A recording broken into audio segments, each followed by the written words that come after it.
Hello friends, welcome to ISPCS केंद्र। Friends, इस video में हम बिहार में जो प्रमुख जनजातीय आंदोलन हुए हैं, विद्रोह हुए हैं, उनकी बात करने वाले हैं। हालांकि जो मैक्सिमम क्षेत्र है विद्रोह वाले वो तो अब झारखंड में पड़ते हैं, फिर भी आपको ध्यान में ये सारी चीजें रखनी है। आप मेंस की तैयारी कर रहे हो, मुख्य परीक्षा की तैयारी कर रहे हो, या फिर प्रारंभिक परीक्षा की पीटी की तैयारी कर रहे हो, ठीक है, उनके लिए भी काफ़ी इंपॉर्टेंट है। मेंस के साथ साथ पीटी की भी तैयारी ऑटोमेटिकली हो जाएगी, इसलिए आप सभी देख सकते हैं इस वीडियो को। देखिए, वैसे मुख्य परीक्षा की बात की जाए तो मुख्य परीक्षा में देखा जाए तो अभी तक का जो ट्रेंड रहा उसमें संथाल विद्रोह और जो मुंडा, क्या बिरसा मुंडा, ये मुंडा विद्रोह, ठीक, ये इंपॉर्टेंट है। यही रिपीट करते रहते, अल्टरनेट में पूछते रहते हैं इन्हीं दोनों आंदोलन को। लेकिन बदलाव में हो सकता है पूरी जनजातीय आंदोलन के बारे में पूछ ले, कारण पूछ ले, प्रभाव पूछ ले, तो आपको पूरी जनजातीय आंदोलन कहने का मतलब ये हुआ कि बस वो जनजातीय आंदोलन बोल देंगे क्वेश्चन में, तो आपको मोटा मोटी 8-10 जो भी जनजातीय आंदोलन हुए हैं उनके बारे में आइडिया होना चाहिए। हल्का फुल्का आप लिख देंगे तो आराम से 3-4 पेजेज आप लिख लेंगे, कारण और प्रभाव भी उसमें मेंशन कर देंगे, ठीक। लेकिन जो विद्रोह हुए हैं उनके बारे में भी तो हल्का फुल्का आइडिया होना चाहिए। तो मैंने जितनी जरूरत है ना उन जरूरत के हिसाब से यहाँ पर चीज़ों को मेंशन कर दिया है। इतना मेंशन करते हुए आप आराम से लास्ट में जो भी क्वेश्चन पूछा जाता है, मान लिया कारण पूछ लिया गया या फिर क्या प्रभाव पड़ा, उसका परिणाम क्या हुआ, ठीक, ये सब लिखते हुए आराम से आप कंक्लूजन पर पहुंचेंगे, आपका आंसर कंप्लीट हो जाएगा। हाँ, इंट्रोडक्शन की बात है तो इंट्रोडक्शन तो लिख ही लेंगे ना। मॉडल आंसर मैंने पहले भी प्रोवाइड किया है, फिर से मैं प्रोवाइड कर दूंगा, ठीक। तो ये टेंशन लेने की जरूरत नहीं है। चलिए, बिना किसी देरी के इस वीडियो को हम शुरू करते हैं। एक एक करके सारी बातें करते हैं। प्रमुख आंदोलन की बात कर ली जाए, विद्रोह की बात कर ली जाए तो आप ऐसे दिखा सकते हैं। तमाड़ विद्रोह हो गया, चेरो विद्रोह हो गया, एक एक करके हम देख लेंगे इन सभी विद्रोहों को जितनी जरूरत है। उसके बाद कोल विद्रोह, भूमिज विद्रोह, खेरवार आंदोलन मतलब खेरवार विद्रोह, संथाल विद्रोह, बिरसा मुंडा विद्रोह, ठीक, ताना भगत आंदोलन जो है, ताना भगत विद्रोह, ठीक। तो ये सारे हैं। एक एक करके इन सभी चीज़ों को हम देख लेते हैं, सभी विद्रोह को देख लेते हैं। जैसे तमाड़ विद्रोह की बात कर लीजिए तो ये टाइम पीरियड थोड़ा सा ध्यान रख सकते हैं, 1789 से 1794, ठीक है। और प्रमुख क्षेत्र जो रहा ना विद्रोह का, वो कौन सा रहा? छोटा नागपुर क्षेत्र। और किन जनजातियों के द्वारा ये विद्रोह किया गया था? उरांव जनजाति। तो ये थोड़ा सा दिखा सकते हैं आप। फिर कारण क्या था? तो जमींदारों के द्वारा इनका शोषण किया गया था, जिसकी वजह से ये विद्रोह पनपा था। हालांकि बाद में धीरे धीरे विद्रोह कमजोर हो गया था और समाप्त हो गया था, ठीक। तो ऐसे हल्का फुल्का आप दिखा सकते हैं। देखिए, जितने भी कारण थे ना, कारण की बात कर लीजिए, जितने भी मैंने बाद में मेंशन किया है, इसमें टेंशन लेने की जरूरत नहीं है, बट फिर भी मैं बता देता हूं। जो भी विद्रोह हुए हैं ना, जैसे कारण की बात कर ली जाए तो राजनीतिक कारण भी थे। राजनीतिक कारण, ब्रिटिश सरकार, ब्रिटिश जो हुकूमत थी उनकी दमनकारी नीति अपनाई जा रही थी, उनकी पुलिस थी, ठीक ना, राजनीतिक कारण थे। या फिर सामाजिक कारण भी, ठीक। जो जनजातीय थे उनकी जो परंपरागत पद्धतियाँ थी उन पर चोट करने का प्रयास किया गया। धार्मिक कारण आप देख सकते हैं, धार्मिक कारण ईसाई मिशनरियों का जो आगमन होता है। आर्थिक कारण देख सकते हैं, जो कर था, जो टैक्स था, उसकी दर में काफ़ी वृद्धि कर दी गई थी। तो बहुत सारे कारण थे, सबको मैंने मेंशन किया, आपको टेंशन लेने की ज़रूरत नहीं है। कहीं पर 1-2 कारण थे, कहीं पर ये सारे जितने भी मैंने बताए हैं अभी, ये सारे कारण थे विद्रोह के कारण, ठीक है। एक एक करके हम देख लेंगे। देखिए, तो चेरो विद्रोह की उसके बाद बात कर ली जाए तो आपको इतना ध्यान रख लेना है। चेरो विद्रोह ये टाइम पीरियड ध्यान रख सकते हैं 1771 से 1802 ईस्वी तक। इसका जो प्रमुख क्षेत्र रहा पलामू क्षेत्र। और ये ध्यान रख सकते हैं कि चेरो विद्रोह जो हुआ ना 20 फरवरी 1771 का, इतना डेट आप ना भी ध्यान में रखते हैं तो चलेगा, बट 1771 थोड़ा सा ध्यान रख लीजिएगा।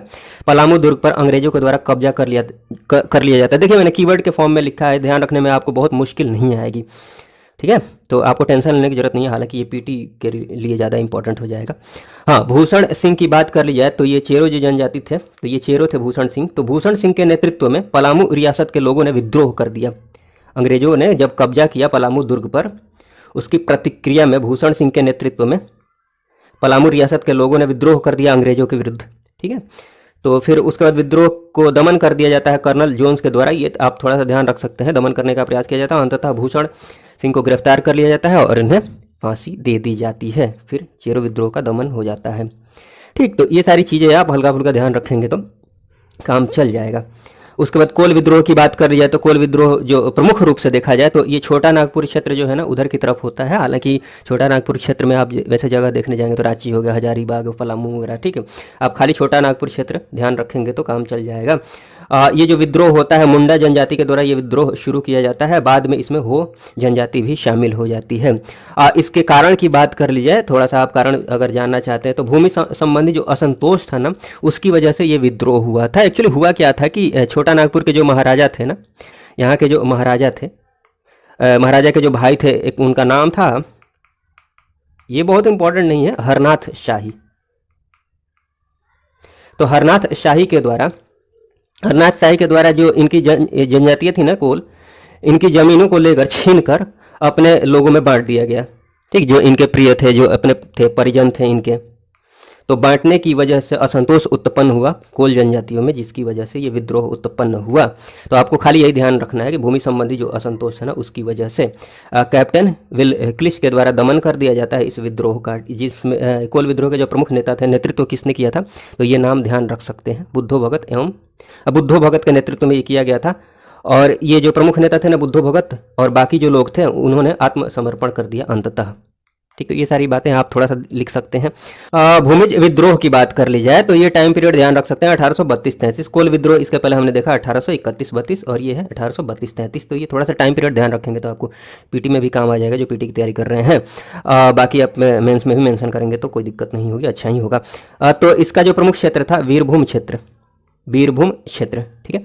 कारण की बात कर लीजिए, थोड़ा सा आप कारण ध्यान रख सकते हैं कि अधिक राजस्व की वजह से, मतलब ब्रिटिश सरकार जो थी ना, ब्रिटिश हुकूमत थी, उनके द्वारा काफ़ी अधिक राजस्व लाद दिया गया था। किन पर, जो वहाँ के जमींदार थे। तो जो छोटे मोटे जमींदार थे, किसान थे, जमींदार की बात कर ली जाए तो वो क्या होता था कि इतना ना अधिक राजस्व ला दिया गया था कि वो अंग्रेजों को चुकाने के बाद उनके पास कुछ बचता ही नहीं था, भरण पोषण भी मुश्किल हो गया था, ठीक। आप समझ पा रहे हैं, जिसकी वजह से जो छोटे मोटे जमींदार थे, किसान थे, उनको बाहर के जो साहूकार थे उनसे कर्ज लेना पड़ता था, तो वो कर्ज में डूबने लगे। आप समझ पा रहे हैं इन बातों को। अधिक राजस्व लाद देने की वजह से जो छोटे मोटे जमींदार थे ना वो भी चुका नहीं पाते थे, ठीक। भरण पोषण भी मुश्किल हो गया था, अब उन्हें कर्ज लेना पड़ गया था साहूकारों से, कर्ज में डूबने लगे थे, ठीक। तो होता क्या है, बाद में जमींदार जो थे ना वहाँ के गंगा नारायण, उनके नेतृत्व में जो भूमिज आदिवासी थे, जनजातियाँ थीं, तो गंगा नारायण के नेतृत्व में आदिवासियों के द्वारा विद्रोह कर दिया जाता है। अंततः जो खरसवां के ठाकुर थे उनसे लड़ते हुए गंगा नारायण की मृत्यु हो जाती है, ठीक। तो ये सारी बात आप थोड़ा सा मेंशन कर देंगे। बाकी खेरवार आंदोलन की बात कर लीजिए, जिसको सफाहार आंदोलन के नाम से भी जानते हैं, तो ये थोड़ा सा ध्यान रख सकते हैं, पीटीवीटी में कहीं काम आ जाए, क्वेश्चन पूछ रहे तो किसको सफाहार आंदोलन के नाम से जानते हैं, खेरवार आंदोलन को। तो ये थोड़ा सा ध्यान रख सकते हैं। इसकी आंदोलन की बात की जाए तो 1860 के दशक में ही इसकी पृष्ठभूमि तैयार हो जाती है। कैसे तैयार हो जाती है, 1860 के दशक में मुंडा एवं जो उरांव जनजाति थी ना, उरांव जनजाति, इन लोगों के द्वारा जो जमींदारों का शोषण हो रहा था, या फिर जो ब्रिटिश सरकार की जो उनकी पुलिस थी, उनका जो अत्याचार हो रहा था, उनके विरोध के लिए इन्होंने काफ़ी संवैधानिक संघर्ष किया, ठीक। लेटर लिखे, प्रार्थना की, रिक्वेस्ट की, लेकिन जब कोई फ़ायदा नहीं हुआ, अदालत से भी कोई फ़ायदा नहीं होता है, और असफल होने के बाद उसी की प्रतिक्रिया में भागीरथ माझी के द्वारा, यहाँ पर मैंने मेंशन किया है, ये तो मैंने बता दिया, मुंडा एवं उरांव जनजातियों के द्वारा प्रयास किया जाता है। उसके बाद असफलता के बाद हाँ, ये मैंने लिख दिया है, जमींदारों का शोषण और पुलिस का अत्याचार, ठीक, इसके खिलाफ काफ़ी प्रयास किया जाता है। जब असफलता हाथ लगती है, उसके बाद भागीरथ माझी के नेतृत्व में 1870 में आंदोलन आरंभ हो जाता है, बट कोई विशेष प्रभाव नहीं पड़ता है। थोड़ा सा ये दिखा देंगे। उसके बाद संथाल विद्रोह की बात कर ली जाए तो ये तो बहुत ही इंपॉर्टेंट विद्रोह है, 1855-56, आप टाइम पीरियड ध्यान रखिएगा। संथाल विद्रोह की बात कर ली जाए तो ये तो यहाँ से एक सिंगल क्वेश्चन पूछ लिया जाता है, तो इसको हम अलग से करेंगे, एक वीडियो में अलग से करेंगे, कंप्लीट इस पर डिस्कशन करेंगे, संथाल विद्रोह पर, ठीक है ना।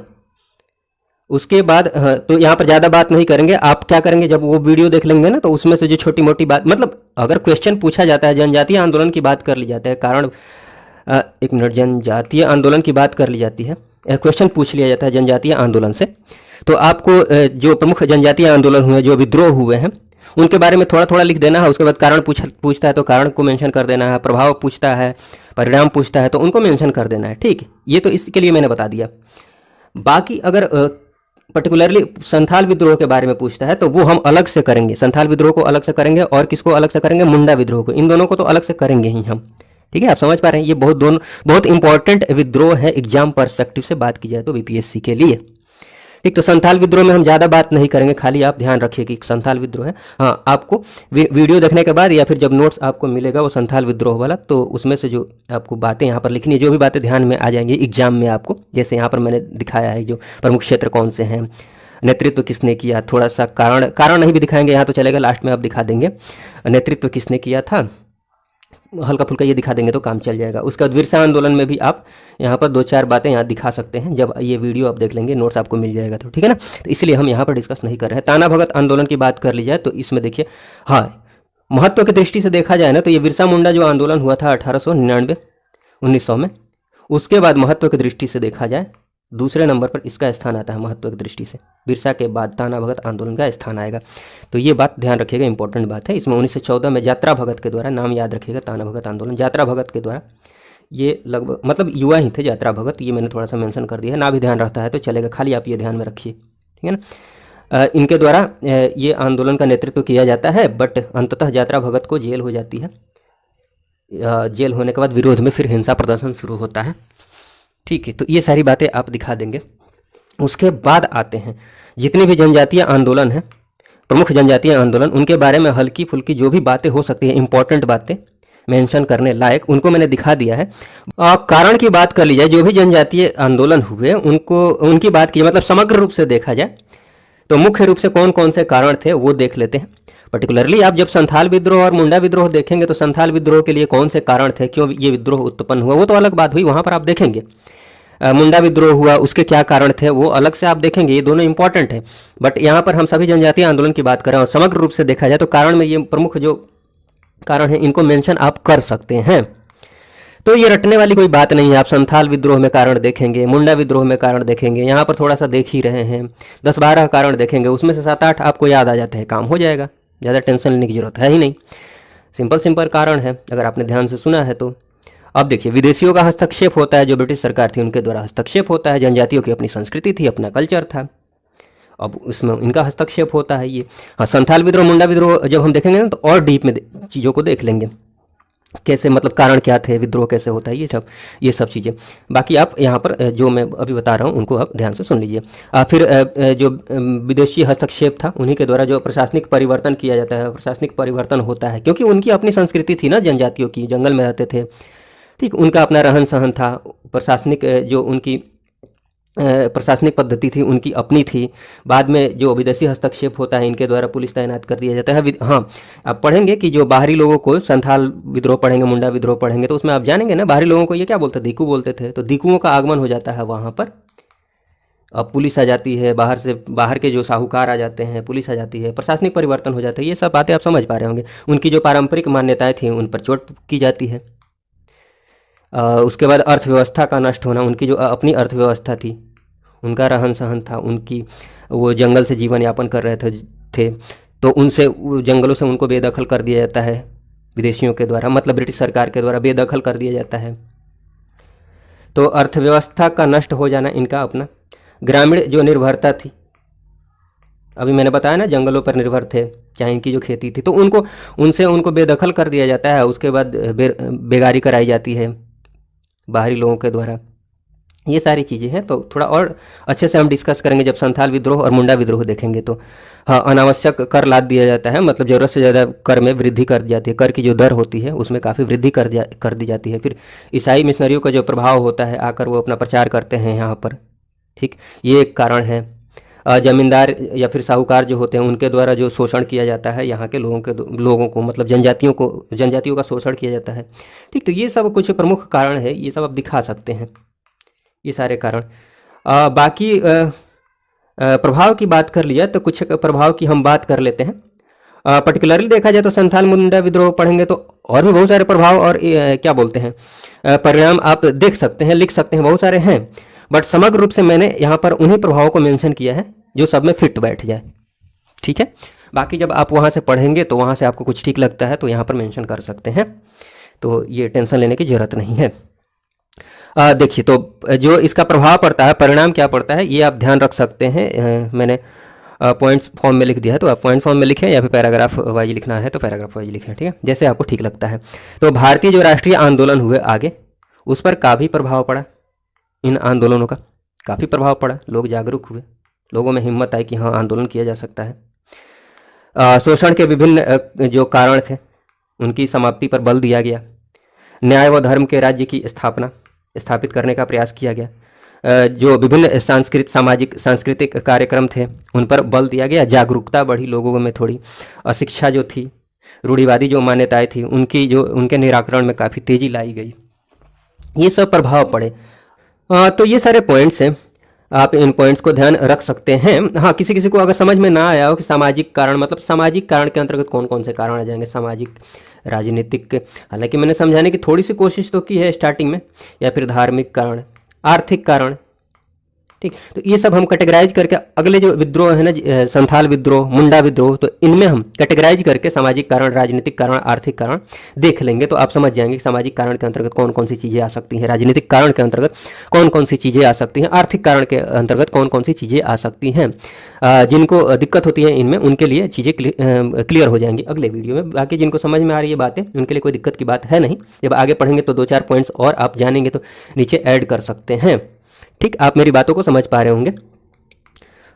ये सारी बातें हैं। बाकी ये पूरी जनजातीय आंदोलन थी ना, जो भी प्रमुख जनजातीय विद्रोह हैं उनको मैंने यहाँ पर अच्छे से दिखाने की कोशिश की है, जिससे आपको पढ़ने में आसानी हो, रिवीजन करने में आसानी हो। सबसे ज़रूरी है रिवीजन करने में आसानी हो। उसके बाद आप आराम से 3-4 पेजेज तो आराम से, ये जो मैंने जितना यहाँ पर लिखा है ना, अगर जनजातीय आंदोलन से क्वेश्चन आता है, आप ध्यान से सुनिए मैं क्या बोल रहा हूँ। मैं ये नहीं बोल रहा हूँ कि संथाल विद्रोह से, केवल संथाल विद्रोह और मुंडा विद्रोह तो ठीक है, ये तो क्वेश्चन हमेशा ही पूछे जाते हैं, बट वो जैसे ट्रेंड बदलने का प्रयास कर रहे हैं, तो ऐसा हो सकता है, बिल्कुल संभव है कि वो ना मुंडा विद्रोह पूछे ना संथाल विद्रोह पूछे, डायरेक्ट वो जनजातीय विद्रोह पूछ सकते हैं। तो जनजातीय विद्रोह के बारे में आपको थोड़ा बहुत पता होगा, मतलब छोटे मोटे क्या बोलते हैं, जो भी विद्रोह हुए हैं उनके बारे में जो महत्वपूर्ण पॉइंट्स हैं, थोड़े बहुत पॉइंट्स ही, 2-4 पॉइंट्स ही, लेकिन आपको पता हो तब तो आप मेंशन कर पाएंगे।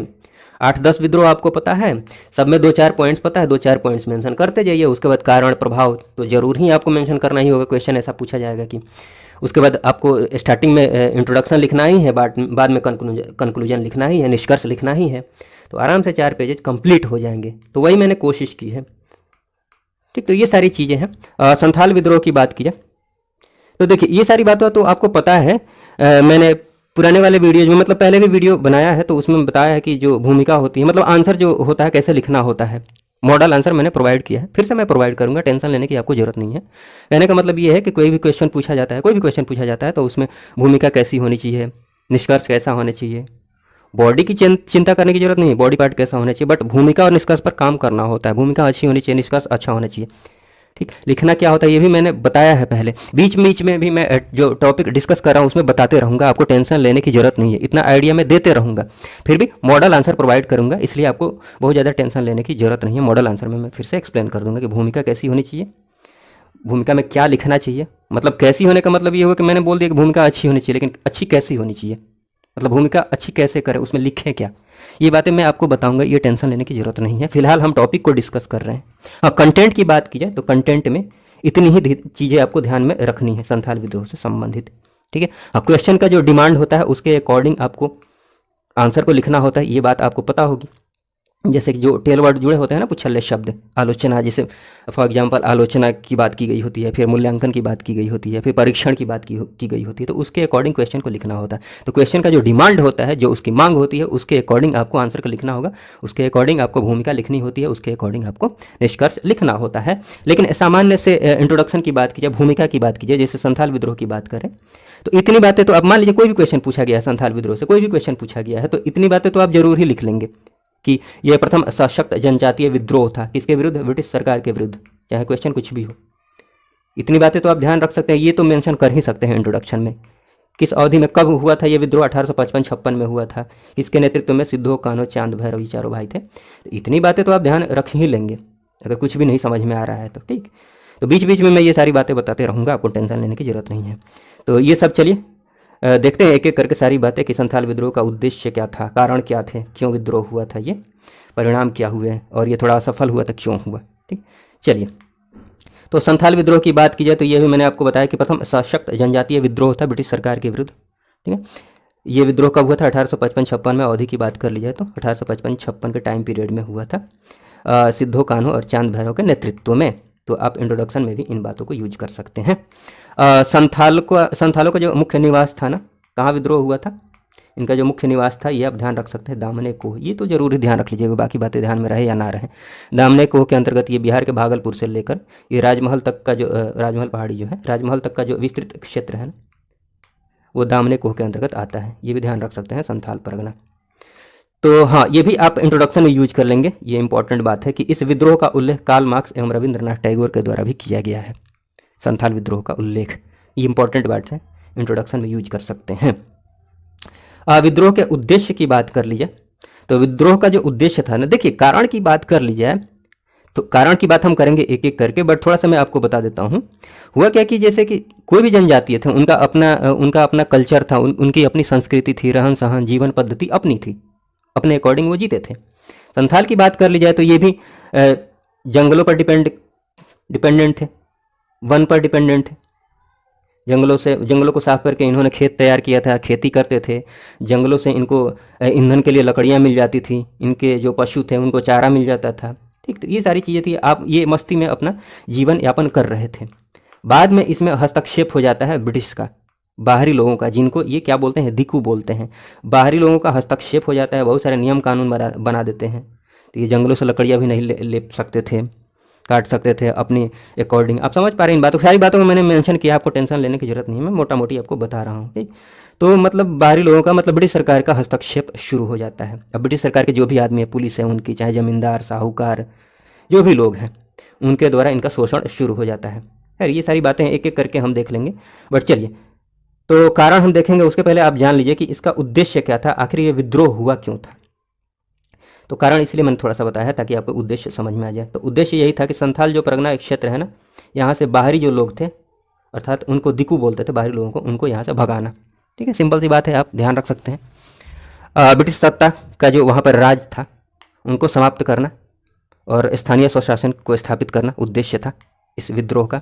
न्याय व धर्म का राज स्थापित करना इनका उद्देश्य था। ठीक है ना, अपने यहाँ मतलब जो उनका क्षेत्र था, जनजातीय क्षेत्र था, वहाँ पर ये सारी बातें थी। तो ये बहुत मुश्किल बातें नहीं है, आप आसानी से ध्यान रख सकते हैं, मैंने काफ़ी अच्छे से दिखाया भी है, तो रिवीजन बार बार करते रहिए। उसके बाद ये मैप में भी आप दिखा सकते हैं, जो ऊपर मैंने बताया ना दामने को, ये पश्चिम बंगाल, बिहार, झारखंड का, मुख्यतः तो झारखंड वाले क्षेत्र में आता है, बट पश्चिम बंगाल और बिहार का भी कुछ हिस्सा आता है इसके अंतर्गत। तो बस इतना आप दिखा देंगे ना ऐसे दामने को मैप में, तो काम चल जाएगा। और इससे क्या होगा कि आपका अच्छा भी लगेगा और मार्क्स भी मिल जाएंगे, जगह भी आपको क्या बोलते हैं, पेज भी आपका भर जाएगा। मैप और फ्लो चार्ट बनाने से क्या होता है ना, एक तो आपको आंसर लिखने में टाइम कम लगेगा और मार्क्स भी मिलते हैं, ये फ़ायदा होता है। इसलिए आप जहाँ भी स्कोप हो वहाँ पर मैप यूज कीजिए, जहाँ स्कोप हो आप फ्लो चार्ट यूज कीजिए। ठीक है, चलिए कारण की बात कर ली जाए तो कारण में बहुत सारे कारण थे। आर्थिक कारण भी थे, धार्मिक कारण भी, सामाजिक कारण भी, राजनीतिक कारण भी। तो एक एक करके हम देखते हैं। आर्थिक कारण में बात की जाए तो देखिए, वो सामूहिक खेती करते थे, सामूहिक खेती पर इन्होंने आघात किया। इन्होंने कहने का मतलब यहाँ मैंने मेंशन नहीं किया, आप समझ जाइएगा, ब्रिटिश हुकूमत ने, ब्रिटिश राज ने, उनका हस्तक्षेप शुरू हो गया, सामूहिक खेती पर आघात किया गया।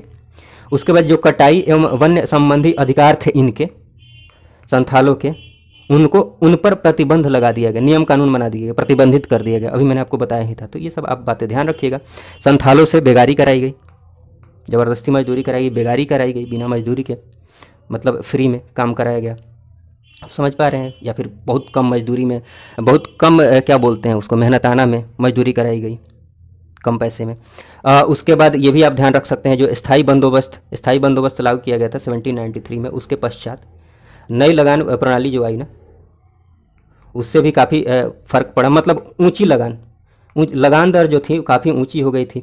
इस वजह से हुआ क्या था कि ये लगान के भुगतान के लिए, कर देने के लिए इन्हें साहूकारों या महाजनों से क्या लेना पड़ता था, उच्च ब्याज दर पर कर्ज लेना पड़ता था। और फिर ये कर्ज नहीं चुका पाते थे तो इनके द्वारा ज़मीन को हड़प लिया जाता था। ये सारी बातें थी, आप समझ पा रहे हैं इन बातों को। बाकी आप पॉइंट्स ध्यान रखेंगे तो आसानी से सारी बातों को आप समझ पाएंगे, कोई दिक्कत की बात नहीं है। काफ़ी सिंपल ढंग से यहाँ पर सारी बातों को दिखाया गया है। धार्मिक कारण की बात की जाए तो जो ईसाई मिशनरी थे उनका प्रचार शुरू हो गया था, तो ईसाई मिशनरियों का यहाँ पर प्रभाव बढ़ने लगा।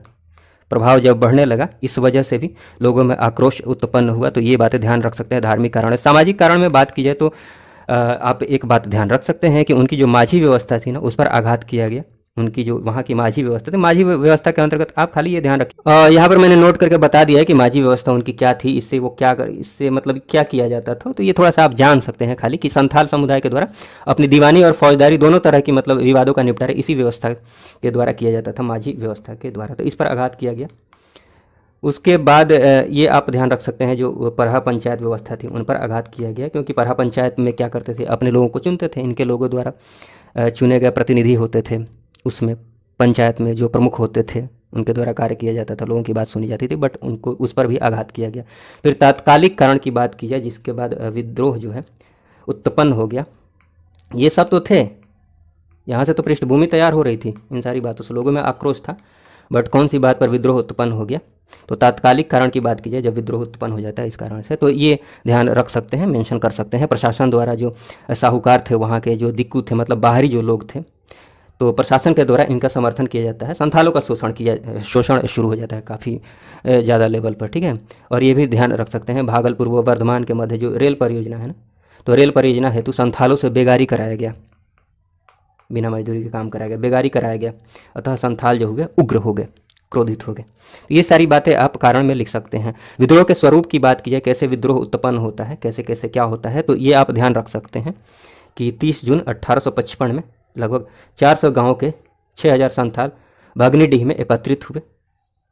ठीक, ये बात आप पॉइंट में ध्यान, जिनको पैराग्राफ में लिखना है पैराग्राफ में लिख सकते हैं, जिनके पास सारे पॉइंट्स ध्यान में है तो पॉइंट्स में लिखेंगे तो बहुत अच्छी बात है। हाँ, आपके पास पॉइंट्स कम है तो पैराग्राफ में लिख लीजिए, या फिर क्या बोलते हैं, अगर आपको कॉन्फिडेंस नहीं हो सकता, आपको लगता है कि कहीं मैं गलत तो नहीं जान रहा हूँ, तो फिर आप पैराग्राफ में लिखिए, अच्छा रहेगा। लेकिन आपको कॉन्फिडेंस है, सारी बातें आपको ध्यान में है, तो पॉइंट में लिख दीजिए, और बहुत अच्छी बात है पॉइंट में लिखते हैं। तो नेतृत्व, किनके नेतृत्व में विद्रोह होता है, ये ध्यान रखेंगे कि 4 भाई थे, ये भी मैंने इंट्रोडक्शन में भी बताया था, सिद्धो, कान्हो, चांद, भैरव। सिद्धू ने, आप ध्यान रख सकते हैं, स्वयं को संथालों के देवता के रूप में, मतलब स्वयं को संथालों के देवता का दूत बताया। संथालों के जो देवता थे ठाकुर जी, उनका दूत बताया किसने, सिद्धू ने। और सिद्धू ने ये बताया कि संथालों को मतलब सिद्धू ने ये विश्वास दिलाया कि जमींदारों, साहूकारों, सूदखोरों, महाजनों और जो बाहरी लोग हैं, बाहरी लोगों व सरकारी कर्मचारियों से संघर्ष जो है ना, वो किसकी इच्छा है, ठाकुर जी की इच्छा है। ठीक, सिद्धू ने ये बताया। तो ये सारी बातें आप ध्यान रख सकते हैं। उसके बाद ये बात ध्यान रख सकते हैं कि सिद्धू एवं कान्हू के द्वारा स्वशासन की बात की गई, अर्थात स्वराज की बात की। उसके बाद होता क्या है कि प्रारंभ में जो संथाल विद्रोह है वो ब्रिटिश सरकार विरोधी आंदोलन नहीं था। किनके विरुद्ध था, जमींदारों, साहूकारों, सूदखोरों के खिलाफ था। हालांकि ये उनके ही आदमी थे, इनडायरेक्टली देखा जाए तो उनके ही आदमी थे, बट स्टार्टिंग में जो विद्रोह हुआ इनके विरुद्ध होता है, जमींदारों, साहूकारों और सूदखोरों के खिलाफ होता है, बाद में देख लीजिए। परंतु जब संथालों ने देखा कि सरकार भी साहूकारों और महाजनों का साथ दे रही है तो उनका गुस्सा सरकार के खिलाफ भी बढ़ गया। ये सारी बातें हैं। इसमें जो प्रमुख गतिविधियां हुई, मतलब कौन कौन सी एक्टिविटी अपनाई गई, क्या क्या किया गया, तो हमला किया गया। सरकारी संस्थानों जैसे जेल वगैरह हो गया, थाना हो गया, उनको जलाया गया। दुकानों व बाज़ारों में भी आगजनी की गई। ठीक, तो ये सारी बातें हैं। भागलपुर व राजमहल के मध्य संचार सेवा इसकी वजह से बाधित हो गई। तो ये सारी बातें हैं। आप स्वरूप में इतनी बातें ध्यान में रख सकते हैं। बाद में विद्रोह का दमन किया जाता है, कैसे दमन किया जाता है आप देख सकते हैं। इतनी बातें आप ध्यान रखेंगे तो काम चल जाएगा। सरकार के द्वारा हिंसक कार्यवाही को सख्ती से दबाया गया। ठीक है, संथालों के जो परंपरागत हथियार थे ना, जैसे तीर व धनुष, आधुनिक ब्रिटिश जो बंदूकें थीं उनकी, ब्रिटिशों की जो आधुनिक बंदूकें थीं उनसे मुकाबला करने में सक्षम नहीं थे। कौन से हथियार, इनके जो परंपरागत हथियार थे, पुराने हथियार, तीर धनुष। ठीक, तो ये आप नेगेटिव बात है, ये नेगेटिव बात हो गई। मतलब आलोचना या फिर मूल्यांकन या फिर परीक्षण वाला क्वेश्चन पूछा जाता है ना, तो आलोचना में इन बातों को आप मेंशन कर सकते हैं। हालांकि मैंने लास्ट में फिर से ये लिख दिया है, आपको टेंशन लेने की जरूरत नहीं है, बट मैं आपको समझाते जा रहा हूँ, आप समझिए इस बात को। उसके बाद हाँ, उसके बाद ये ध्यान रख सकते हैं कि लगभग 15,000 संथाल मारे गए और हज़ारों की गिरफ्तारी हो गई। मार्शल लॉ भी लागू किया गया। उसके बाद ये आप ध्यान रख सकते हैं कि मेजर बारो असफल रहा हालांकि, लेकिन बाद में कैप्टन अलेक्जेंडर एवं लेफ्टिनेंट थॉमसन के द्वारा 1856 तक विद्रोह का निर्ममता से दमन कर दिया गया। तो ये सारी बातें हैं, ये सारी बातें, और काफ़ी अच्छे से मैंने यहाँ पर दिखाया आपको। रिवीजन में भी आसानी होगी, कोई कन्फ्यूजन नहीं। एक दो बार देखेंगे या फिर नोट्स देखिए या फिर वीडियो देखिए, आसानी से चीज़ें ध्यान रह जाएंगी।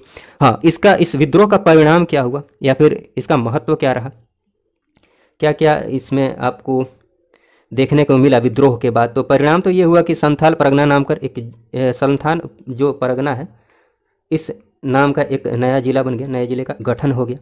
उसके बाद एक संथाल परगना काश्तकारी कानून बनाया गया, माझी व्यवस्था को पुनः बहाल कर दिया गया। हाँ, अन्य आदिवासी जो आंदोलन हुए, बाद में जो आंदोलन होते हैं अन्य आदिवासी आंदोलन, उनके हेतु उनके लिए एक प्रेरणा स्रोत के रूप में उभरा ये संथाल विद्रोह। ठीक है। हाँ, भारतीय राष्ट्रीय आंदोलन जो बाद में होते हैं, भारतीय राष्ट्रीय आंदोलन जो बाद में होते हैं, इसके ठीक बाद 1857 की क्रांति होती है, 1857 की क्रांति होती है। खैर, इसके बाद जो भी राष्ट्रीय आंदोलन होते हैं ना, उनके लिए भी ये प्रेरणा के एक स्रोत के रूप में उभरा ये विद्रोह। उसके बाद ये सारी बातें आप लिख सकते हैं कि शोषण के जो विभिन्न कारक थे, जो भी कारक थे, उनकी समाप्ति पर बल दिया गया। निश्चित रूप से जब ये विद्रोह हुआ तो इन सारी बातों पर बल दिया गया होगा। फिर न्याय व धर्म का राज्य स्थापित करने का प्रयास किया गया। विभिन्न सामाजिक सांस्कृतिक कार्यक्रमों पर बल दिया गया। जागरूकता बढ़ी लोगों में, जागरूकता भी बढ़ी और साथ में जन सहभागिता भी बढ़ी, मतलब लोग जुड़ते गए। ठीक है ना। हालांकि ये विद्रोह क्षेत्रीय था, क्षेत्रीय इसका स्वरूप था, बट पॉजिटिव बातें आप ध्यान रख सकते हैं। नेगेटिव बातों में मैंने यहाँ पर कहीं दिखाया होगा। हाँ, आंदोलन का जो स्वरूप था वो क्षेत्रीय था। हाँ, तो संथालों ने साबित कर दिया, ये भी बात आप ध्यान रख सकते हैं महत्व में, कि संथालों ने साबित कर दिया कि अत्याचार व दमन सहने की एक सीमा होती है। ठीक, एक लिमिट होती है, उसके बाद आक्रोश फूट सकता है। तो ये सारी पॉजिटिव बातें हैं, परिणाम हो गया, महत्व हो गया, पॉजिटिव बातें होगी। रही बात कि ये असफल क्यों हो गया, असफलता के कारण की बात कीजिए, आपको ये बातें ध्यान में रखनी है। मान लीजिए क्वेश्चन अगर आलोचना वाला क्वेश्चन पूछ लेता है या फिर मूल्यांकन परीक्षण, तो वहाँ पर आपको नेगेटिव बातें भी तो लिखनी होंगी ना।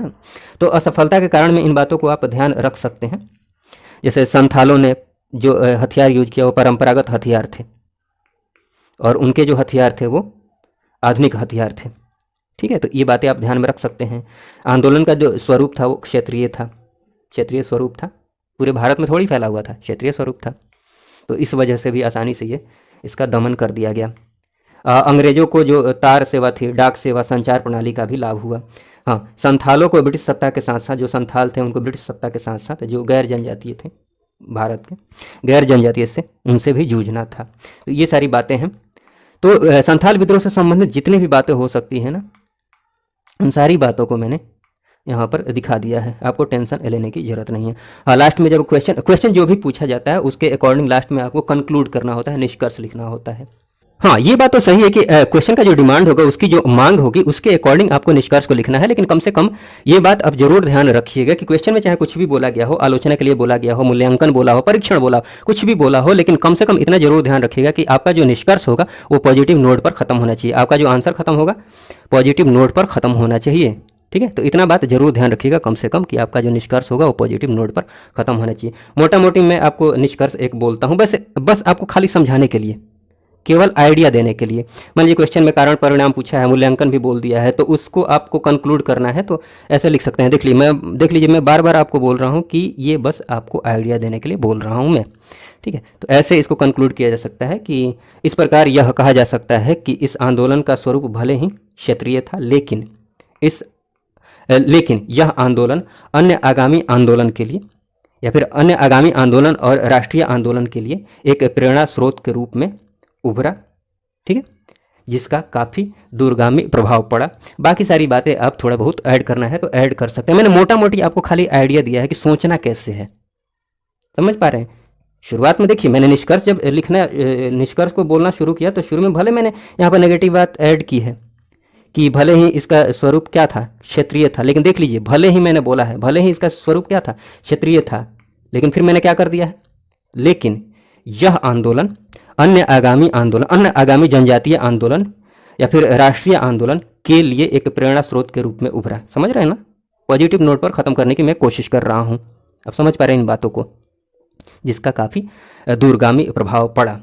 ये सारी बातें हैं, ये समझाने के लिए बोला है। बाकी जब मैं क्वेश्चन मॉडल आंसर दूंगा तो उसमें अच्छे से मतलब समझ में आ जाएगा। और बाकी इतना आइडिया दिया है, अगर आप दिमाग लगाएंगे तो इतना भी बहुत है। कंटेंट की बात की जाए तो देखिए, मुंडा विद्रोह में भी मैंने उन सारी बातों को कवर कर दिया है, सारी बातों को मेंशन कर दिया है। मुंडा विद्रोह से संबंधित जितनी भी बातें हो सकती हैं, अगर इतनी बातें आप ध्यान में रखते हैं तो बीपीएससी की मुख्य परीक्षा में कोई भी क्वेश्चन आता है तो आप आसानी से इन बातों को यूज करते हुए अपने आंसर को कंप्लीट कर सकते हैं। हाँ, क्वेश्चन का जो डिमांड होता है, उसकी जो मांग होती है, उसके अकॉर्डिंग आपको थोड़ा सा मॉडिफिकेशन करना होता है। लेकिन कंटेंट की बात की जाए तो कंटेंट में इतनी बातें आप ध्यान रखेंगे तो आपका काम हो जाएगा, कोई दिक्कत नहीं होगी। ठीक है, चलिए मुंडा विद्रोह की बात की जाए तो ये सारी जो बातें हैं इनको आप इंट्रोडक्शन में यूज कर सकते हैं। एक सामान्य से इंट्रोडक्शन की बात की जाए, सामान्य से भूमिका की बात की जाए तो हालांकि आपको क्वेश्चन का डिमांड क्या है उसके अकॉर्डिंग भूमिका लिखनी होती है, बट मैं एक सामान्य सी भूमिका की बात कर रहा हूँ। तो इन बातों को तो आप जरूर ही लिख सकते हैं। आपको कुछ भी नहीं समझ में आ रहा है तो इन बातों को आप जरूर ही मेंशन कर सकते हैं। मुंडा विद्रोह से संबंधित क्वेश्चन पूछा जाता है तो ठीक है। भूमिका का मतलब क्या होता है? भूमिका आपका अट्रैक्टिव होना चाहिए। लास्ट में जब आप कंक्लूड करेंगे वो भी अट्रैक्टिव होना चाहिए। भूमिका कहने का मतलब ये हुआ जैसे कोई मूवी होती है ना 2-3 घंटे की, तो मूवी का जो ट्रेलर होता है, ट्रेलर से आपको आइडिया मिल जाता है कि मूवी कैसी हो सकती है। मतलब आपका जो वो ट्रेलर है ना वही बता देता है। अगर ट्रेलर अट्रैक्टिव है, ट्रेलर अगर अट्रैक्टिव है तो आपको मूवी देखने का मन करता है। ठीक वैसा ही इसमें भी है। अगर भूमिका आपकी अच्छी है तो जो एग्जामिनर है उसको पूरा का पूरा आंसर पढ़ने का मन करेगा। आंसर पढ़ेगा, लास्ट में कंक्लूजन अच्छा होगा तो उसको फिर जब अच्छा कंक्लूड किया होगा तो अंत भला तो सब भला, मतलब मार्क्स अच्छा देकर जाएगा। अगर कंक्लूजन अच्छा हुआ तो कंक्लूजन आप ध्यान रखिएगा। कुछ नहीं ध्यान रखिएगा तो कम से कम इतना तो ध्यान रखिएगा कि आपका कंक्लूजन पॉजिटिव नोट पर ख़त्म होना चाहिए, सकारात्मक नोट पर ख़त्म होना चाहिए। ठीक है, खैर हम बाद में बातें कर लेंगे ये सारी। देखिए, मुंडा विद्रोह की बात कर ली जाए तो ये जनजातीय विद्रोह में सबसे संगठित और विस्तृत विद्रोह था। टाइम पीरियड इसमें ध्यान रख सकते हैं, मेंशन कर सकते हैं 1899 से 1900 ईस्वी। छोटा नागपुर क्षेत्र आप ध्यान रख सकते हैं। हाँ देखिए, मैप की बात की जाए तो जहाँ भी मैप का स्कोप मिलता है या फिर फ्लोचार्ट का स्कोप मिलता है वहाँ पर वो जो स्कोप मिलता है उसका सदुपयोग कीजिए। उससे क्या होगा कि आपको आंसर लिखने में टाइम कम लगेगा, आंसर लिखने में टाइम कम लगेगा और उस टाइम का आप सदुपयोग किसी और क्वेश्चन में कर सकते हैं। टाइम भी कम लगेगा और फ्लोचार्ट और जो मैप होते हैं उनसे मार्क्स भी मिलते हैं। ठीक है ना, और आराम से जो भी क्वेश्चन का डिमांड है आराम से 4-5 पेज, मतलब औसतन देखा जाए तो 4 पेजेज अगर लिखते हैं किसी भी क्वेश्चन के आंसर को 4 पेजेज में तो अच्छा है, बहुत अच्छा है, कोई दिक्कत की बात नहीं है। तो मैप और फ्लो चार्ट यूज करेंगे ना तो ये डिमांड भी आसानी से आप पूरा कर सकते हैं।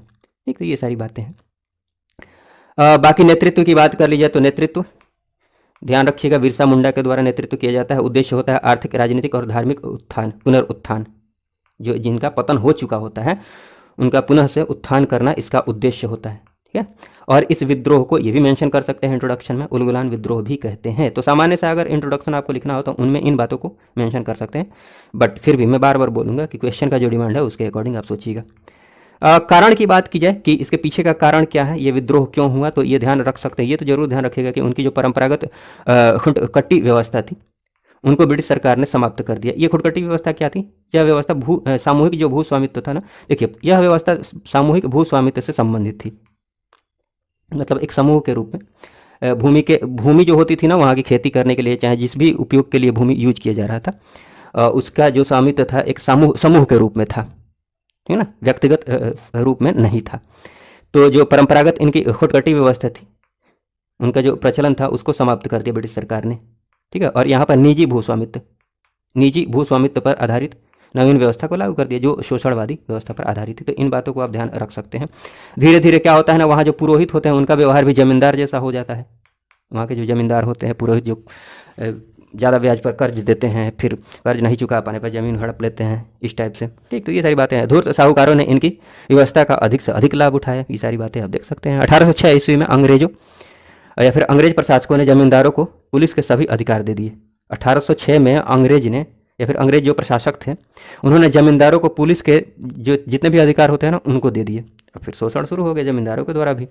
ठीक, और ये भी बात कारण में ध्यान रख सकते हैं कि ईसाई जो मिशनरियाँ थीं वो अपने धर्म के प्रचार के लिए या फिर किसी को बहला फुसला कर मतलब धर्म परिवर्तन करा रहे थे। तो ईसाई मिशनरियों का जो प्रभाव बढ़ रहा था ना, इससे भी लोग आक्रोशित हुए और जो उनकी पारंपरिक जो पुरानी मान्यताएं थी उन पर भी चोट किया गया बाहरी लोगों के द्वारा, जिनको दीकू बोलते थे। ये संथाल विद्रोह में, अगर संथाल विद्रोह आपने अच्छे से देखा है ना तो बहुत सारी बातें आपको यहाँ पर मिलती जुलती लगेंगी। तो अगर आपने संथाल विद्रोह नहीं देखा तो उसको भी जरूर देख लीजिए, मतलब वो वाला वीडियो भी जरूर देख लीजिए। तो ये आपको बिल्कुल कुछ लगेगा ही नहीं, लगेगा सेम टू सेम वैसे ही बातें हैं, हालांकि डिफरेंस है, बट बहुत हद तक मतलब फ़ायदा होगा। दोनों मिलता जुलता है। कर में वृद्धि कर दी जाती है, ठीक है ना, कर की जो दर होती है उसमें वृद्धि कर दी जाती है। बेगारी या फिर बेरोजगारी की जो समस्या उत्पन्न होती है उससे भी जो मुंडा लोग हैं वो आक्रोशित होते हैं, और जो उनकी आंतरिक रूढ़िवादिता थी ये भी एक कारण है। खैर इन सारी बातों को आप जो भी कारण मैंने यहाँ पर मेंशन किया है ना, पॉइंट वाइज फॉर्म में मेंशन किया है, तो अगर आप ये सारे पॉइंट्स ध्यान में रखते हैं, एक दो पॉइंट ना भी ध्यान में आए तो आप चलेगा, काम चलेगा, ठीक है। कम पॉइंट आपके पास है तो ऐसे ऐसे दिखा सकते हैं। मैं नंबरिंग नहीं कीजिएगा, अगर ज़्यादा पॉइंट्स है तो आपको नंबरिंग करने का मन है तो नंबरिंग कर सकते हैं। मेरे कहने का मतलब ये है ना कि अगर आप नंबरिंग करते हैं, मतलब एक दूसरा पॉइंट तीसरा पॉइंट, अगर आपके पास कम पॉइंट है तो ये गलत तरीका है। इसे दिख जाएगा आपने कितने पॉइंट्स में लिखा है, ठीक, तो ये गलत तरीका है। मैं तो यही बोलूँगा कि आपके पास ज़्यादा पॉइंट्स हो चाहे कम पॉइंट्स हो, या फिर एरो का यूज कर लीजिए, चाहे जो भी सिंबल हो सकता है उसको यूज कर लीजिए नंबरिंग की जगह पर, ठीक। ये सारी बातें हैं। बाकी अगर आपके पास कॉन्फिडेंस नहीं है, कॉन्फिडेंस की कमी है, आपको लगता है कि मेरे जो पॉइंट्स हैं वो गलत हो सकते हैं, तो पैराग्राफ में लिख लीजिए, ठीक है। उद्देश्य की बात कीजिए तो ये क्या उद्देश्य था, तो स्टार्टिंग में जो इंट्रोडक्शन में हमने थोड़ी सी बात की ही, तो ये उद्देश्य में भी मैंने पॉइंट वाइज फॉर्म में लिख दिया है, आपको रिवीजन में आसानी होगी। आर्थिक, राजनीतिक एवं धार्मिक जो स्थिति में परिवर्तन हो गया था उसका पुनरुत्थान करना इसका उद्देश्य था। जो दीकू जमींदार थे, मतलब जो बाहरी जमींदार थे, तो दीकू जमींदारों द्वारा हथियाए गए भूमि की वापसी, अभी मैंने बात की ही, तो भूमि की जो वापसी थी उसके लिए ये विद्रोह किया गया, हड़प लिया गया था उनके द्वारा। उसके बाद मुंडा राज्य की स्थापना करना एवं एक नए धर्म की स्थापना करना उद्देश्य था। सिंपल सिंपल बातें हैं, ज़्यादा समझाने की ज़रूरत है नहीं। मैं बार बार बोल रहा हूँ, अगर पिछले वीडियोज़ को आपने देखा है तो यहाँ पर ज़्यादा समझाने की ज़रूरत नहीं है, पिछले वीडियोज़ को जरूर देख लीजिएगा। अंग्रेजों के जो राजनीतिक प्रभुत्व, अंग्रेजों का जो वहाँ प्रभुत्व था, राजनीतिक प्रभुत्व, उसको समाप्त करना इस विद्रोह का उद्देश्य था। तो ये बात भी ध्यान रखिएगा। सभी जो बाहरी लोग थे, दीकू थे ना, बाहरी लोगों को दीकू बोलते, सभी बाहरी लोगों को बाहर निकालना इनका उद्देश्य था। ये सारी बातें हैं, आप आसानी से ध्यान रख सकते हैं, बिल्कुल सिंपल सिंपल बातें हैं, ठीक है। चलिए इसके स्वरूप की बात की जाए कि ये जो विद्रोह होता है कैसे कैसे क्या होता है, इनकी बात कर ली जाए तो बिरसा मुंडा के नेतृत्व में ये विद्रोह होता है, ये तो क्लियर है, ये ध्यान रखिएगा। और क्यों होता है ये पहले भी हमने बातें कर ली कि जमींदार और जो ठेकेदार थे उनसे मुक्ति हेतु ये आंदोलन शुरू होता है। और बिरसा मुंडा ने स्वयं को क्या मान लिया था, भगवान मान लिया था, भगवान मान लिया था, ये बात भी ध्यान रखिएगा। और एक और बात ध्यान रखिएगा, इस विद्रोह में जो प्रसिद्ध गीत का प्रयोग किया गया, इस गीत को आप मेंशन कीजिएगा, इम्पॉर्टेंट है, इससे आपको फ़ायदा हो सकता है। इस गीत को आप मेंशन कर सकते हैं आंसर राइटिंग में।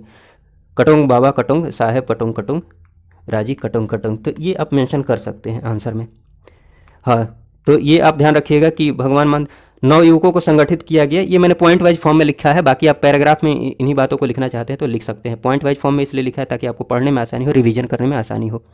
जो कर भुगतान था ना, उसका विरोध किया गया, जो भुगतान का जो टैक्स वगैरह दिया जाता था, वो जो पद्धति थी उसका भी जो उन्होंने बाहरी लोगों ने या फिर ब्रिटिश हुकूमत के द्वारा कर प्रणाली बनाई गई थी, उनका विरोध किया गया। उसके बाद 1899 ईस्वी में क्रिसमस के दिन व्यापक हिंसक विरोध प्रारंभ हो जाता है। कब? 1899 ईस्वी में क्रिसमस के दिन व्यापक हिंसक विरोध प्रारंभ हो जाता है। मुंडा जो थे ना, मुंडा ईसाई व सरकारी कर्मचारियों पर हमला कर देते हैं। उसके बाद ये सारी बातें ध्यान रख सकते हैं। रांची, सिंहभूम में अनेक चर्चों पर आक्रमण होता है। उसी क्रम में पुलिस थाना पर हमला होता है। विद्रोह का प्रभाव पूरे छोटा नागपुर जो क्षेत्र है ना, उसी के अंतर्गत ये सारी जगहें आ जाएंगी। तो मैंने मैप में दिखाया है, पूरे छोटा नागपुर क्षेत्र पर पड़ता है विद्रोह का प्रभाव।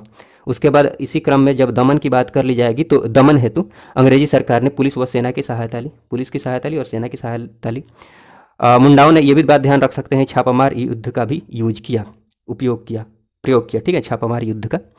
हाँ, ये आप ध्यान रख सकते हैं। इसको आप, मैंने पिछले वीडियो में बताया है कि ये नकारात्मक, कहने का मतलब अगर मूल्यांकन परीक्षण या फिर मतलब इस टाइप से अगर कोई क्वेश्चन पूछा जाता है, जो टेल वर्ड होते हैं ना, पुच्छल्य शब्द, जैसे मूल्यांकन कीजिए, परीक्षण कीजिए, फिर आलोचना, तो वहाँ पर आपको थोड़ी नहीं, उसमें भी क्राइटेरिया है, ये बातें हम बाद में कर लेंगे, लेकिन उसमें नकारात्मक मतलब नेगेटिव बात भी लिखनी होती है। तो देखिए, ये बंदूक का यूज कर रहे थे, जो ब्रिटिश हुकूमत थी उनकी तरफ से बंदूक का यूज किया जा रहा था, बट जो मुंडा थे वो तीर धनुष का यूज कर रहे थे, तो बंदूक से तीर धनुष का मुकाबला कैसे किया जा सकता है? बंदूक भारी पड़ जाएगा ना तीर धनुष पर। तो ये एक क्या बोलते हैं, नेगेटिव बात में इस बात को ध्यान रख सकते हैं अगर कहीं मूल्यांकन या फिर परीक्षण आलोचना संबंधित क्वेश्चन आता है तो। उसके बाद बिरसा की गिरफ्तारी हो जाती है, ये आप देख सकते हैं, इसी क्रम में छापामार युद्ध होता है, ये सब होता है। अंततः बिरसा मुंडा की गिरफ्तारी हो जाती है, ध्यान रखिएगा, और फिर उनको रांची जेल में कैद कर दिया जाता है। उन पर काई का मुकदमा चलाया, राजद्रोह का मुकदमा चलाया जाता है, और 1900 ईस्वी में बिरसा भगवान की, मतलब बिरसा भगवान के नाम से जाना जाता है वहाँ पर, जो जहाँ हाँ क्या बता रहा था मैं, हाँ 1900 ईस्वी में बिरसा भगवान की हैजे से मृत्यु हो जाती है, ठीक है ना। बिरसा मुंडा को बिरसा भगवान के नाम से जाना जाता है, उनके जो मानने वाले लोग हैं वो बिरसा भगवान बोलते हैं। उसके बाद परिणाम और महत्व की बात कर लीजिए। क्या परिणाम हुआ और इसका महत्व क्या रहा, ये बातें भी लिख सकते हैं। बिरसा मुंडा की मृत्यु के बाद आंदोलन शिथिल पड़ जाता है, थोड़ा शिथिल पड़ जाता है, लेकिन अनेक, हाँ ये ध्यान रखिएगा, अनेक मुंडाओं को जेल किया जाता है। तो ये ऊपर भी मेंशन कर सकते हैं, परिणाम व महत्व में ना मेंशन करके ऊपर इसको मेंशन कर सकते हैं, यहाँ से आप ध्यान रखिएगा, ठीक है। ऊपर ये स्वरूप में ही इनको मेंशन कर सकते हैं। चलिए, परिणाम की दृष्टि से इसका स्वरूप काफ़ी व्यापक स्वरूप रहा। उसके बाद खुटकटी व्यवस्था पुनः बहाल कर दी जाती है। इंपॉर्टेंट बात है, ध्यान रखिएगा। परिणाम में 1930 ईस्वी में बहाल कर दी जाती है, और खुंटी व गुमला नए अनुमंडल बन जाते हैं 1905 ईस्वी में, खुंटी व गुमला, ठीक है ना, छोटा नागपुर क्षेत्र में। उसके बाद छोटा नागपुर काश्तकारी अधिनियम बनाया जाता है 1908 ईस्वी में। ये सारी बातें परिणाम में जरूर ध्यान रखिएगा ये। और बेगारी पर प्रतिबंध, बेगारी जो प्रथा थी ना, उस पर प्रतिबंध लगा दिया जाता है। बिना मजदूरी के जो काम कराया जाता है, बेगारी प्रथा, जबरदस्ती जो काम कराया जाता है, उस पर प्रतिबंध लगा दिया जाता है। ये सारी बातें हैं। उसके बाद शराबखोरी, अशिक्षा एवं जो रूढ़िवादी मान्यताएं थी उसके निराकरण में, उसको दूर करने में काफ़ी तेजी आती है इस विद्रोह के बाद से। और उसके बाद बात की जाए तो मुंडाओं को जमीन संबंधी कई अधिकार दिए गए। तो ये सारे परिणाम और महत्व में आप इनको मेंशन कर सकते हैं। बाकी ये जो दोनों पॉइंट हैं ऊपर आप इनको लिख सकते हैं, ठीक है। यहाँ पर मैंने शायद गलती से लिख दिया, बट कोई दिक्कत की बात नहीं है। बाकी जो क्वेश्चन का डिमांड होगा उसके अकॉर्डिंग आपको लास्ट में कंक्लूड करना होगा, लास्ट में आप निष्कर्ष लिखेंगे, ठीक। इतना बात, ये बात जरूर ध्यान रखिएगा, कम से कम इतना जरूर ध्यान रखिएगा कि जो भी निष्कर्ष होगा आपका पॉजिटिव नोट पर खत्म होना चाहिए, चाहे भले वो आलोचनात्मक क्वेश्चन हो, चाहे मूल्यांकन बोला हो, परीक्षण बोला हो, कुछ भी बोला हो, आपको जो आंसर को ख़त्म करना है, मतलब जो निष्कर्ष लिखना है उसको पॉजिटिव नोट पर ख़त्म करना है, सकारात्मक नोट पर ख़त्म करना है। ये सारी बातें हैं। बाकी बातें हम मॉडल आंसर जब देखेंगे ना तो वहाँ पर बात करेंगे। बाकी कंटेंट की बात की जाए तो कंटेंट में इतनी बातें आपको ध्यान रखनी है। कोई भी क्वेश्चन बिरसा मुंडा से पूछा जाता है, मतलब मुंडा विद्रोह से पूछा जाता है, तो आप आसानी से इन बातों को यूज करते हुए आंसर को लिख पाएंगे। ये सारी बातें हैं। बाकी टेंशन लेने की ज़रूरत नहीं है आपको कि आंसर को फ्रेम कैसे करेंगे। बॉडी की बात की जाए तो बॉडी में तो आप एज इट इज ऐसे भी लिख सकते हैं। अगर इतनी बातें आपको ध्यान में है तो एज इट इज ऐसे लिख सकते हैं, कुछ भी दिमाग नहीं काम कर रहा है तो जैसे मैंने लिखा है वैसे ही लिख दीजिए। बाकी आपके पास कोई क्रिएटिविटी है तो वो यूज कर लीजिए, फ्लो चार्ट बनाना है फ्लो चार्ट बना लीजिए, ठीक। ये सारी बातें हैं। खैर चलिए, नेक्स्ट इस वीडियो को देखने के लिए आपको बहुत बहुत धन्यवाद। जय हिंद, जय भारत।